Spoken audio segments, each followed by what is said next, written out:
Good morning dear students.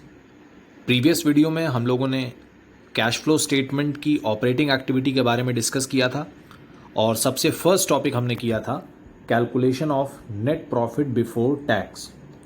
तो cash flow statement के बारे में हमने पढ़ा सबसे पहले। उसके बाद हमने ये देखा कि हमको डायरेक्ट और इनडायरेक्ट मेथड में इनडायरेक्ट मेथड फॉलो करना है और इनडायरेक्ट मेथड का फॉर्मेट अकाउंटिंग स्टैंडर्ड 3 रिवाइज्ड में ऑलरेडी दिया हुआ है। तो सबसे पहले हम लोग कैश फ्लो स्टेटमेंट में ऑपरेटिंग एक्टिविटी का कैलकुलेशन करते हैं। उसके बाद हमारी आती है इन्वेस्टिंग एक्टिविटी, ये देखिए सेकंड लिखा हुआ है इन्वेस्टिंग एक्टिविटी, और थर्ड होती है फिनेंसिंग एक्टिविटी। तो सबसे पहले हम लोग ऑपरेटिंग एक्टिविटी का डिस्कशन करेंगे और ऑपरेटिंग एक्टिविटी में फर्स्ट कैलकुलेशन है नेट प्रॉफिट बिफोर टैक्स। इसका डिस्कशन प्रीवियस वीडियो में हम कर चुके हैं। अब net profit before tax calculate करने के बाद जो सेकंड स्टेप होगा वो होगा adjustments for non cash and non operating items. अब ये नॉन कैश और नॉन ऑपरेटिंग आइटम्स क्या हैं, सबसे पहले एक थोड़ा सा डिस्कशन हमको इसके बारे में भी करना चाहिए। इसको समझने के लिए सबसे पहले हमें लास्ट ईयर जो चैप्टर पढ़ा था फाइनल अकाउंट्स, उसको ध्यान करना होगा। फाइनल अकाउंट्स चैप्टर में हमने ट्रेडिंग अकाउंट और प्रॉफिट एंड लॉस अकाउंट बनाना सीखा था। ट्रेडिंग अकाउंट में हमारा ग्रॉस प्रॉफिट आ जाता था और प्रॉफिट एंड लॉस अकाउंट में हमारा नेट प्रॉफिट आता था। तो प्रॉफिट एंड लॉस अकाउंट में नेट प्रॉफिट कैलकुलेट करने के लिए जो फॉर्मेट हम बनाते थे उसमें सबसे पहले हम बाय ग्रॉस प्रॉफिट लिख देते थे। जो ग्रॉस प्रॉफिट हमारा पीएल अकाउंट से ब्रॉड डाउन होकर नीचे आया। उसके बाद क्रेडिट साइड इनकम का साइड होता है और डेबिट साइड एक्सपेंस का साइड होता है।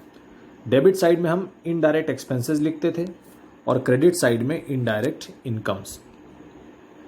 एक्सपेंसेस और इनकम्स को जब हम लिख रहे हैं उस समय कुछ ऐसे एक्सपेंसेस भी हम लिखते थे जिनका पेमेंट कभी कैश में नहीं होता। जैसे कि आपको याद होगा कि हम डेबिट साइड में डेप्रीसिएशन भी लिखते थे। Depreciation is also treated as an expense. उसके बाद अगर किसी असेट को राइट ऑफ किया जा रहा है, गुडविल राइट ऑफ हो रही है, पेटेंट राइट ऑफ हो रहे हैं, कोई और इनटैंजिबल असेट है जो राइट ऑफ किया जा रहा है, तो राइट ऑफ भी हम लोग डेबिट साइड में ही करते थे। कई लॉसेज होते हैं जिनको हम लोग राइट ऑफ कर देते हैं। Loss on sale of fixed asset, कोई असेट आपने सेल किया उस पर लॉस हो गया तो उसको भी हम लोग डेबिट में ही लिख देते थे। प्रॉफिट होता था तो क्रेडिट में लिख देते थे। By profit on sale of machine भी हो सकता है, फर्नीचर भी हो सकता है, तो by profit on fixed asset. उसके बाद डेबिट साइड में और भी कुछ एक्सपेंसेस होते थे जिनको हम लिखते थे और उनको माइनस करने के बाद हमारा जो फाइनल आंसर आता था वो आता था नेट प्रॉफिट। फाइनल हमारा नेट प्रॉफिट आ जाता था। तो मतलब ग्रॉस प्रॉफिट सबसे पहले आपने लिखा, उसके बाद ग्रॉस प्रॉफिट में कुछ इनकम्स हमने ऐड की, कुछ एक्सपेंसेस माइनस किए, तब हमारा नेट प्रॉफिट आया। लेकिन एक्सपेंसेस में कुछ ऐसे एक्सपेंसेस भी हैं जो नॉन कैश नेचर के हैं। नॉन कैश नेचर का मतलब है जिनका पेमेंट कैश में किया ही नहीं गया। जैसे डेप्रीसिएशन, कोई चीज़ राइट ऑफ की जा रही है तो उसका कभी पेमेंट नहीं किया जाता। लॉसेज अगर आप लिख रहे हैं, लॉस का पेमेंट कभी नहीं होता, एक्सपेंस का पेमेंट होता है। तो loss on sale of fixed asset, किसी भी तरह के लॉस को अगर आप राइट ऑफ कर रहे हो तो उसका कभी भी पेमेंट नहीं किया जाता। तो इन एक्सपेंसेस को हम लोग बोलते हैं नॉन कैश एक्सपेंसेस। और हमने स्टार्टिंग में ही सीखा था कि cash flow statement is prepared on cash basis of accounting. तो कैश बेसिस ऑफ अकाउंटिंग ऐसे एक्सपेंसेस को रिकॉग्नाइज नहीं करेगा जिनका पेमेंट कैश में आपने किया ही नहीं है। तो while we were calculating net profit, these expenses are subtracted. अब हम क्या करेंगे, इनको वापस नेट प्रॉफिट में ऐड कर देंगे because they were not actually paid in cash. तो ऐसे एक्सपेंसेस जिसका पेमेंट आपने कैश में किया ही नहीं है उनको आप वापस प्लस कर दोगे। और साथ ही साथ कुछ इनकम्स भी हमने लिखी थी। इनकम्स कौन सी हमने लिखी? Interest received, rent received, dividend received, discount received, commission received, कई सारी इनकम्स भी हमने क्रेडिट में लिखी थी। तो इनकम्स में कुछ ऐसी इनकम्स होती हैं जो ऑपरेटिंग इनकम नहीं होती, दैट मीन्स बिजनेस की इनकम नहीं होती। ऐसी इनकम्स जो डायरेक्टली बिजनेस की एक्टिविटी से नहीं अर्न की जा रही हैं। अगर बिजनेस को हम क्लोज भी कर दें तो भी हो सकता है ये इनकम्स हमारी होती रहें, जैसे इंटरेस्ट रिसीव हो रहा है, रेंट रिसीव हो रहा है, डिविडेंड रिसीव हो रहा है, तो ये तो आपको इसलिए रिसीव हो रहा है क्योंकि आपने पैसा कहीं इन्वेस्ट कर रखा है, इसलिए आपको इंटरेस्ट मिल रहा है, इसलिए आपको डिविडेंड मिल रहा है, इसलिए आपको रेंट मिल रहा है। बिजनेस की एक्टिविटी से इनकम नहीं हो रही है। बिजनेस की एक्टिविटी से कमीशन रिसीव हो सकता है, डिस्काउंट रिसीव हो सकता है। तो ऐसे कुछ इनकम्स को हम ऐड कर देते थे जो बिजनेस की इनकम नहीं होती, और ऐसे कुछ एक्सपेंसेस को हम माइनस कर देते थे जिनका पेमेंट हम कैश में करते ही नहीं थे। तो ऐसे एक्सपेंसेस को अब आप वापस क्या करेंगे, ऐड कर देंगे, और जो इनकम्स आप पहले ऐड कर चुके हो उनको आप माइनस कर दोगे। तो जो फॉर्मेट है, अब हम लोग फॉर्मेट सबसे पहले अपना देख लेते हैं कि फॉर्मेट में इसको किस तरह से किया गया है। ये देखिए, फॉर्मेट में सबसे पहले हमने नेट प्रॉफिट बिफोर टैक्स लिखा, उसके बाद यहाँ पे लिखा हुआ है adjustment for non cash and non operating items. तो यहाँ पे हम दो चीज़ों का डिस्कशन कर रहे हैं, एक्सपेंसेस का सबसे पहले। तो एक्सपेंसेस को हमने दो कैटेगरी में डिवाइड किया, नॉन कैश की कैटेगरी में, क्योंकि कुछ एक्सपेंसेस ऐसे होते हैं जिनका पेमेंट आप करते ही नहीं हो, और एक्सपेंसेस नॉन ऑपरेटिंग भी हो सकते हैं। नॉन ऑपरेटिंग का मतलब है कि वो एक्सपेंसेस तो हैं और उनका पेमेंट भी कैश में हुआ है, लेकिन वो ऑपरेटिंग नेचर के नहीं हैं। कैश फ्लो स्टेटमेंट तीन एक्टिविटीज़ को रिकॉग्नाइज करता है, ऑपरेटिंग, इन्वेस्टिंग और फिनेंसिंग। तो कुछ एक्सपेंसेस ऐसे हो सकते हैं जो इन्वेस्टिंग नेचर के हो सकते हैं या फिनेंसिंग नेचर के हो सकते हैं, ऑपरेटिंग नेचर के तो नहीं है। तो आप क्या करेंगे, वाइल कैलकुलेटिंग ऑपरेटिंग एक्टिविटी, ऐसे एक्सपेंसेस को आप वापस ऐड कर दोगे, क्योंकि एक्सपेंसेस तो नॉर्मली माइनस ही होते हैं। तो जब आपने पीएल अकाउंट बनाया होगा, प्रॉफिट कैलकुलेट किया होगा, तो आपने तो सारे एक्सपेंसेस को माइनस कर दिया, नॉन कैश को भी माइनस कर दिया, नॉन ऑपरेटिंग को भी माइनस कर दिया। लेकिन अब आप जब कैश फ्लो स्टेटमेंट बना रहे हैं तो ऑपरेटिंग एक्टिविटी का कैलकुलेशन करते समय नॉन कैश एक्सपेंसेस को वापस ऐड कर दीजिए, क्योंकि इनका तो पेमेंट ही नहीं किया है आपने। ये देखिए यहाँ लिखा भी हुआ है, add depreciation, goodwill, patent, trademark, return of. Amortised का मतलब रिटर्न ऑफ होता है, रिटर्न ऑफ। ये देखिए सब राइटिंग ऑफ लिखा हुआ है। तो जितनी भी चीज़ें राइट ऑफ हुई हैं, अगर वो नेट प्रॉफिट में से राइट ऑफ हुई हैं तो उनको वापस आप ऐड कर दो। Discount on issue of debentures, ये तो हमने इशू ऑफ डिबेंचर चैप्टर में भी किया था। जब डिबेंचर्स इशू किए जाते थे डिस्काउंट पे या रिडीम किए जाते थे प्रीमियम पे, तो उस पर जो लॉस होता था उसको हम लोग स्टेटमेंट ऑफ पीएल से राइट ऑफ करते थे। Under writing commission, paid on issue of shares, share issue expenses, premium on redemption of preference shares और डिबेंचर्स। तो ये सारे टॉपिक तो हम लोग इशू ऑफ शेयर्स और इशू ऑफ डिबेंचर चैप्टर में ही कर चुके हैं। वहाँ पे मैंने बताया भी था आपको कि इस तरह के जो लॉसेज होते हैं ये कैपिटल लॉसेज होते हैं। सबसे पहले इनको हम सिक्योरिटीज़ प्रीमियम से राइट ऑफ करने की कोशिश करते हैं, फिर जनरल रिजर्व से, और अगर नहीं हो सकता है तो स्टेटमेंट ऑफ पीएल से तो आप कर ही दोगे। तो दैट मीन्स इन एक्सपेंसेस को आपने प्रॉफिट एंड लॉस अकाउंट से एडजस्ट कर दिया, तो प्रॉफिट आपका कम हो गया होगा। और ये तो राइट ऑफ किया है आपने, तो राइट ऑफ करने का मतलब होता है कि आपने कैश में पेमेंट तो किया नहीं होगा किसी को, तो ये सब नॉन कैश नेचर के आइटम है। तो we haven't paid any amount. तो किसी भी चीज़ को राइट ऑफ किया जाए तो it does not involve any outflow of cash. तो हमने क्या किया, इनको वापस ऐड कर दिया। ये देखिए, तो कोई भी चीज़ अगर राइट ऑफ हो रही है तो उसको आप वापस ऐड बैक कर देंगे। यहाँ पे सब ऐड हो रहा है, ये देखिए डेप्रीसिएशन ऐड हुआ, गुडविल एमोर्टाइज्ड, एमोर्टाइज्ड का मतलब भी राइट ऑफ होता है। और अगर किसी भी तरह के कैपिटल एक्सपेंस को आपने राइट ऑफ किया तो उसको भी वापस ऐड कर दीजिए। Loss on sale of fix asset, loss का पेमेंट भी नहीं होता। अभी मैंने बताया था कि जब हम लोग प्रॉफिट एंड लॉस अकाउंट बनाते हैं तो loss on sale of fix asset को हम माइनस कर लेते हैं, तो लॉस का पेमेंट भी कभी नहीं होता, इसको भी वापस ऐड कर दिया हमने। प्रोविजन फॉर डाउटफुल डेब्ट्स भी हमने लास्ट ईयर पढ़ा हुआ है, लास्ट ईयर आपने फाइनल अकाउंट्स चैप्टर में किया है। प्रोविजन कहाँ लिखा जाता है, प्रॉफिट एंड लॉस अकाउंट के डेबिट साइड में हम लिखते थे प्रोविजन फॉर डाउटफुल डेब्ट्स। तो अगर आप प्रोविजन बना रहे हो तो it does not involve any outflow of cash. Provision तो हम अपने प्रॉफिट का ही एक पार्ट सेव करके रख लेते हैं।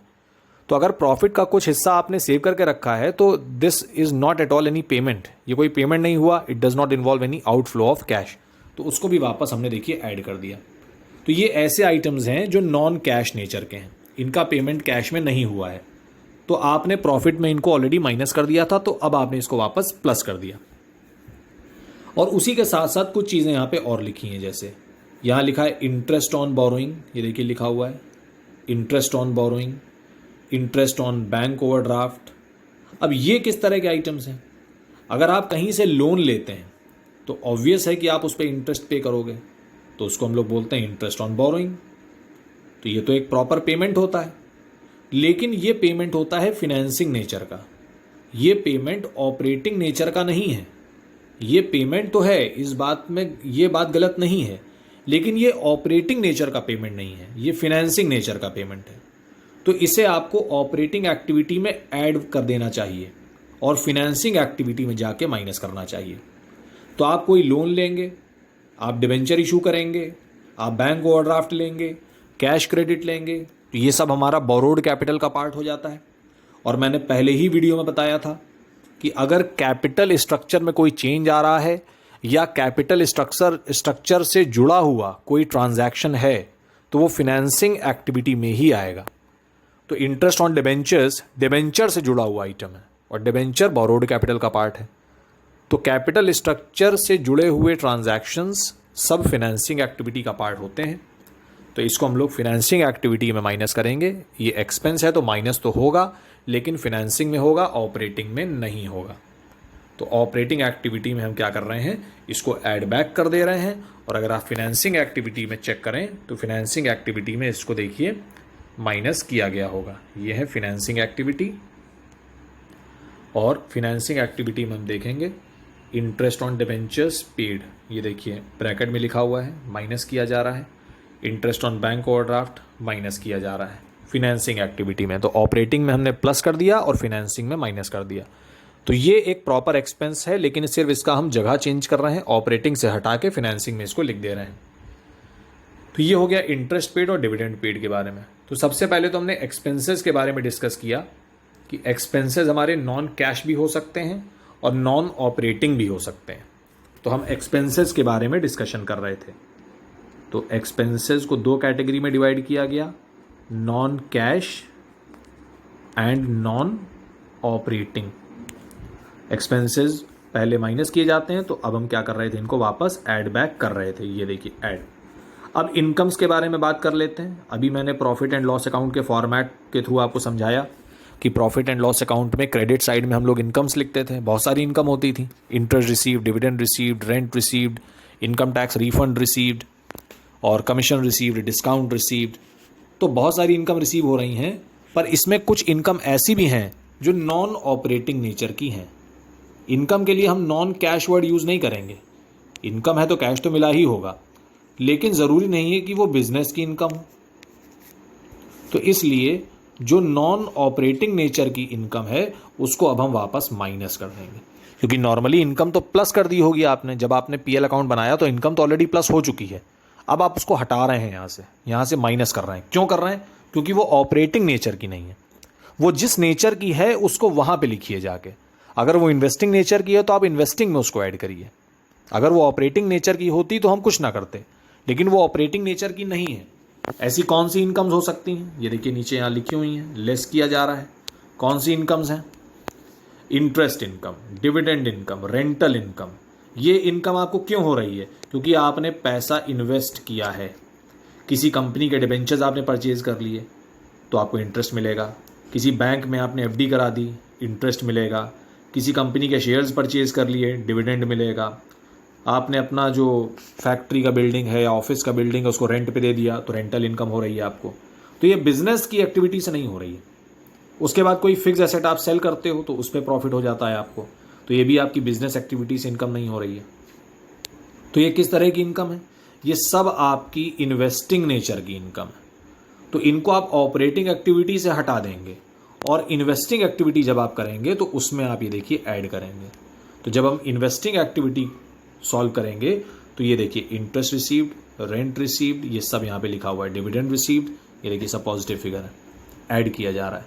तो जहाँ पे ऐड होना चाहिए वहाँ पे ऐड करेंगे इसको हम। तो सिर्फ इसका हम प्लेस चेंज करते हैं, ऑपरेटिंग से हटा के इन्वेस्टिंग में लिख देते हैं।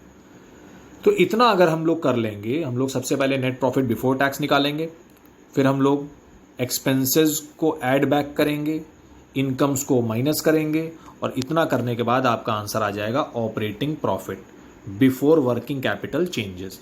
तो ऑपरेटिंग प्रॉफिट अगर आपको निकालने को कहा जाता है तो आप सिर्फ यहीं तक क्वेश्चन को सॉल्व करेंगे। तो हम लोग ने नेट प्रॉफिट बिफोर टैक्स से शुरू किया और हम आ गए ऑपरेटिंग प्रॉफिट पे। Operating profit before working capital changes. अब हम लोग को क्या करना है, वर्किंग कैपिटल के चेंजेस को रिकॉर्ड करना है। वर्किंग कैपिटल में करंट एसेट और करंट लायबिलिटी दो चीज़ें आती हैं। करंट असेट और करंट लायबिलिटी आपको मिलेंगे बैलेंस शीट में। बैलेंस शीट आपको क्वेश्चन में दी रहेगी या फिर अलग से करंट एसेट करंट लायबिलिटी दिए रहेंगे आपको। ट्रीटमेंट कैसे करना है, आपको चेक करना है कि करंट असेट अगर इंक्रीज हो गया, जैसे लास्ट ईयर 50,000 था और इस साल इंक्रीज होके 70,000 हो गया, तो अगर करंट असेट इंक्रीज हुआ है तो उसको आप माइनस कर दोगे। करंट असेट के साथ उल्टा ट्रीटमेंट है, करंट असेट अगर इंक्रीज हुआ है तो हम माइनस कर देंगे जो भी डिफरेंस आएगा, और करंट असेट अगर डिक्रीज हुआ है तो प्लस कर देंगे यहाँ पे। उसके बाद लायबिलिटी के साथ सीधा ट्रीटमेंट करना है आपको। लायबिलिटी अगर बढ़ गई प्लस कर दिया और लायबिलिटी कम हो गई तो माइनस कर दिया। ये करंट असेट और करंट लायबिलिटी के साथ आपको करना है।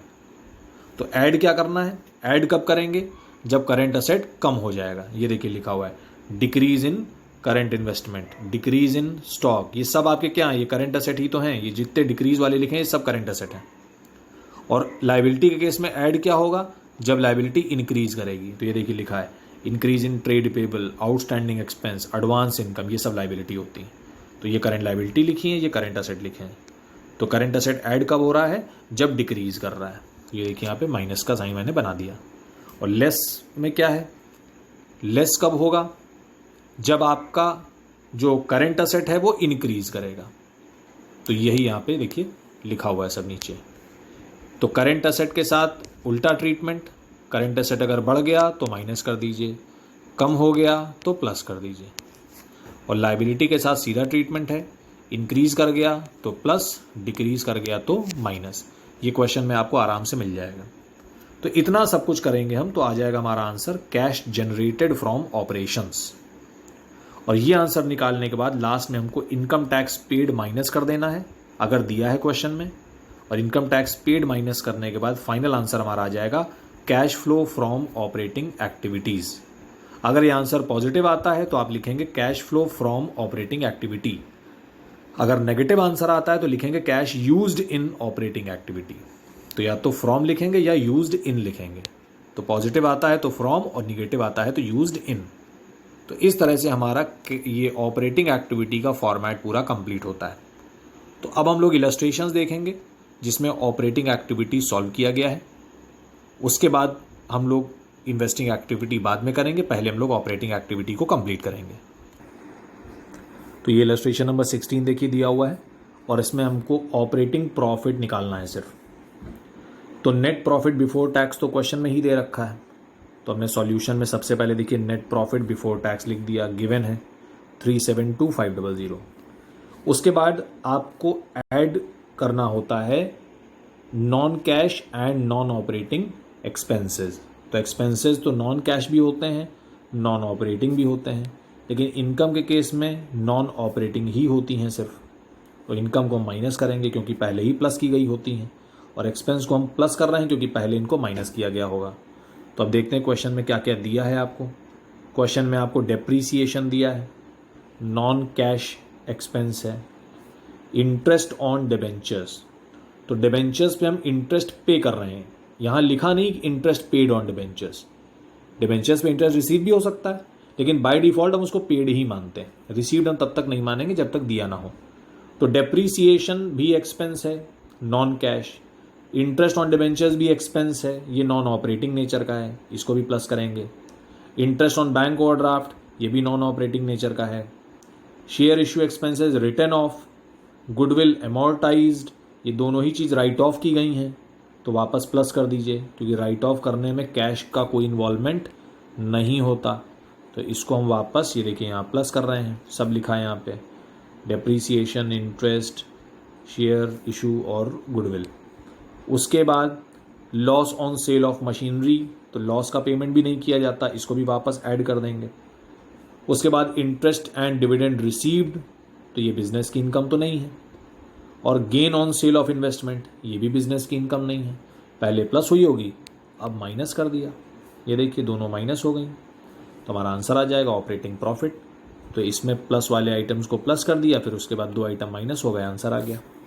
तो इस तरह से हम लोग ऑपरेटिंग एक्टिविटी में ऑपरेटिंग प्रॉफिट का कैलकुलेशन पहले करेंगे। उसके बाद आगे देखते हैं। ये इलस्ट्रेशन बिल्कुल सिंपल है, सभी स्टूडेंट अपने आप देख लेंगे। इलस्ट्रेशन नंबर 17, इलस्ट्रेशन नंबर 18 कर लेते हैं हम लोग।